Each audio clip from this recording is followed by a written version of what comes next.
ہمارے لیے آج کی انجیل مقدس لوکا کے مطابق اس کا پہلا باب 26 سے 38 آیت تک، فرشتے کا پیغام۔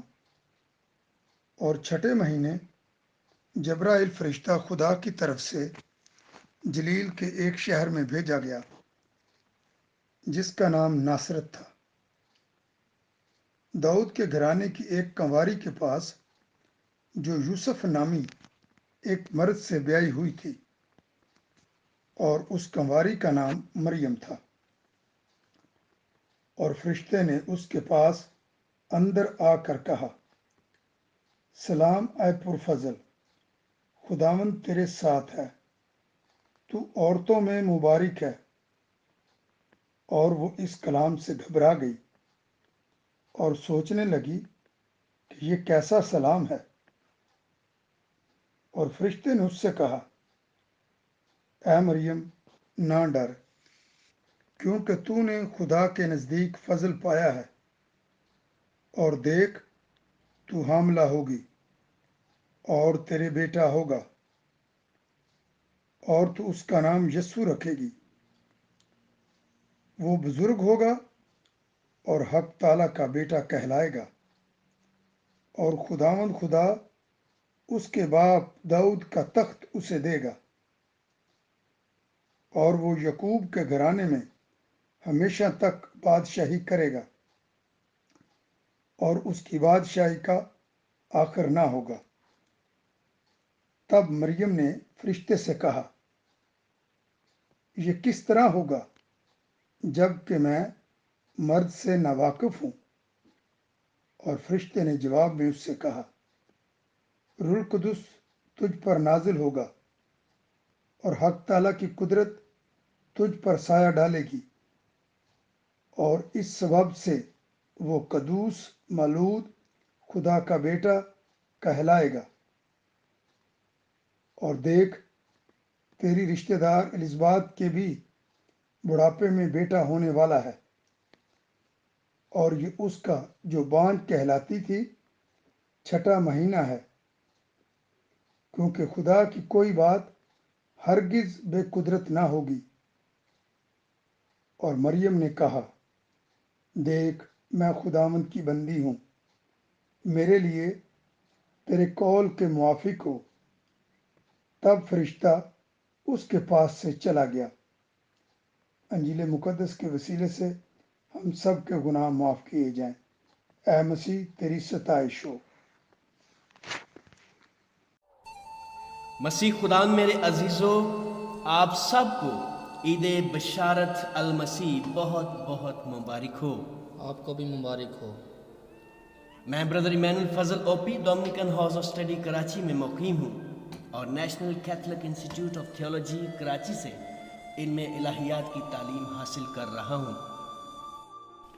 میرے لیے یہ بات باعث فخر ہے کہ آج کی بڑی عید یعنی عید بشارت کے موقع پر اس عید کی مناسبت سے چند اہم پہلو آپ سامعین کے گوشے گزار کر سکوں۔ قبل اس سے کہ میں آج کی عید سے متعلق اپنی بات کا آغاز کروں، میں نہایت خوشی اور خرمی سے پاکستان میں موجود ڈومینیکن بھائیوں کو بالخصوص مبارکباد دیتا ہوں، جو آج کے دن ابن مریم وائس پروونس آف پاکستان کی عید مناتے ہیں۔ عید بشارت مقدسہ مریم کے بطن اطہر میں کلمہ یعنی ہمارے خداوند یسوع مسیح کے مجسم ہونے کی عید ہے۔ مجسم ہونا ایک الہی بھید ہے جس کا تخلیق کار خدا خود ہے۔ عید بشارت نجات کے بھید کی عملی شروعات ہے، جو مقدسہ مریم کے کلمے کو قبول کرنے اور اسے انسانی جسد دینے کی الہیاتی تصدیق ہے کہ خدا اپنے تمام کاموں میں اور تمام عجائبات میں لازوال ہے۔ تاریخی اعتبار سے اس بات کی کوئی واضح شہادت معلوم نہیں ہوتی کہ یہ عید کب منائی گئی، تاہم ایک قیاس رائے کے مطابق یہ عید افسس کی کونسل 431 میں منائی گئی۔ ایک اور شہادت 446 میں